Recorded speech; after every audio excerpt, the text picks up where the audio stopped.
Assalamualaikum warahmatullahi wabarakatuh. Salam sehat dan salam bahagia untuk kita semuanya. Perkenalkan, nama saya Fatma Zulika. Saya calon guru penggerak angkatan kelima Kota Medan. Saya berasal dari UPT SMP Negeri 38 Medan. Adapun pada video kali ini, saya akan memaparkan pemahaman saya mengenai pembelajaran diferensiasi pada modul 21.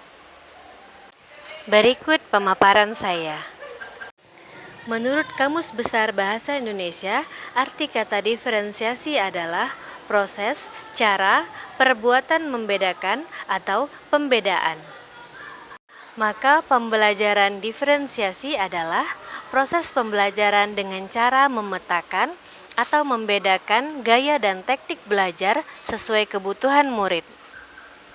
Ki Hajar Dewantara telah menyampaikan bahwa maksud dari pendidikan adalah menuntun segala kekuatan kodrat yang ada pada anak-anak agar mereka sebagai manusia maupun anggota masyarakat dapat mencapai keselamatan dan kebahagiaan yang setinggi-tingginya. Maka, sebagai pendidik, kita tentu menyadari bahwa setiap anak-anak itu unik dan memiliki kodratnya masing-masing. Maka kita hanya bertugas sebagai penuntun dengan mencoba pembelajaran diferensiasi sesuai kebutuhan murid di kelas. Menurut Tomlinson, pembelajaran berdiferensiasi adalah usaha guru untuk menyesuaikan proses pembelajaran di kelas untuk memenuhi kebutuhan belajar individu murid. Melakukan pembelajaran berdiferensiasi bukanlah berarti bahwa guru harus mengajar dengan 32 cara yang berbeda untuk mengajar 32 orang murid. Bukan pula berarti bahwa guru harus memperbanyak jumlah soal untuk murid yang lebih cepat bekerja dibandingkan yang lain. Pembelajaran diferensiasi bukan juga berarti guru harus mengelompokkan yang pintar dengan yang pintar dan yang kurang pintar dengan yang kurang pintar pula. Pembelajaran berdiferensiasi adalah serangkaian keputusan yang masuk akal yang dibuat oleh guru yang berorientasi kepada kebutuhan murid. Adapun beberapa keputusan tersebut adalah: yang pertama, kurikulum yang memiliki tujuan pembelajaran yang didefinisikan secara jelas. Yang kedua, bagaimana guru menanggapi atau merespon kebutuhan belajar murid. Yang ketiga, bagaimana guru menciptakan lingkungan belajar yang mengundang murid untuk belajar dan bekerja keras untuk mencapai tujuan belajar yang tinggi.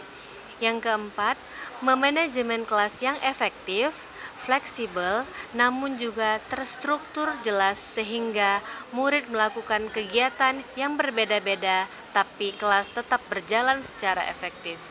Yang kelima, penilaian berkelanjutan untuk dapat menentukan murid mana yang masih ketinggalan atau sebaliknya.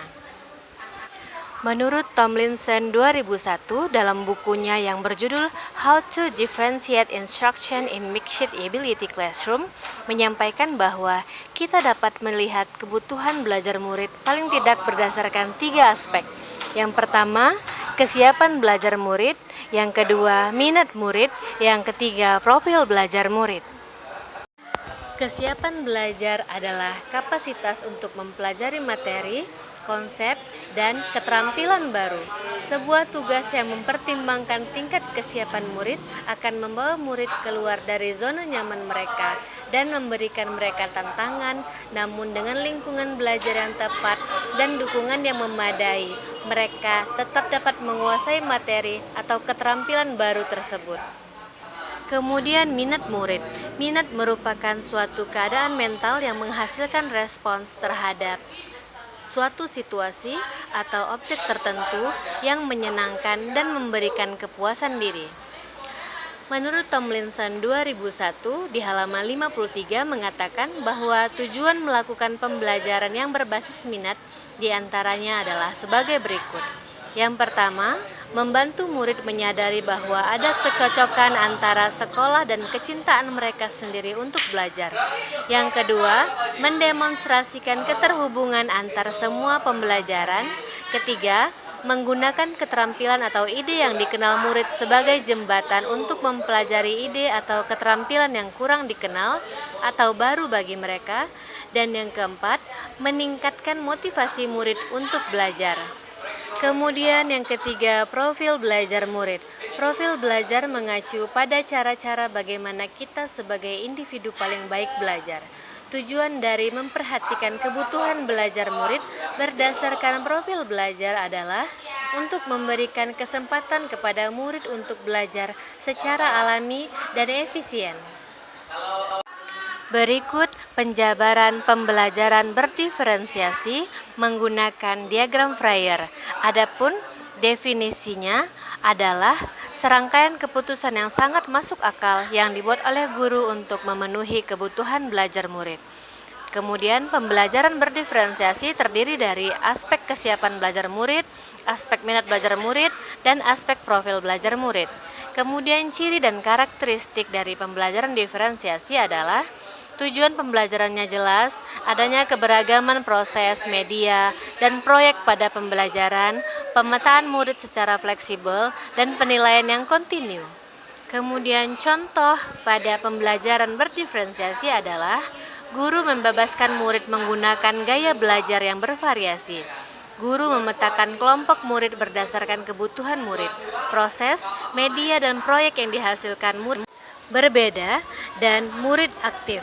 Kemudian yang bukan contoh adalah guru menyamakan gaya belajar murid, pembelajaran tidak berkelompok, proses dan proyek serta penilaiannya sama, tidak ada kerjasama dengan orang tua atau wali terkait minat dan bakat murid, kemudian murid pasif.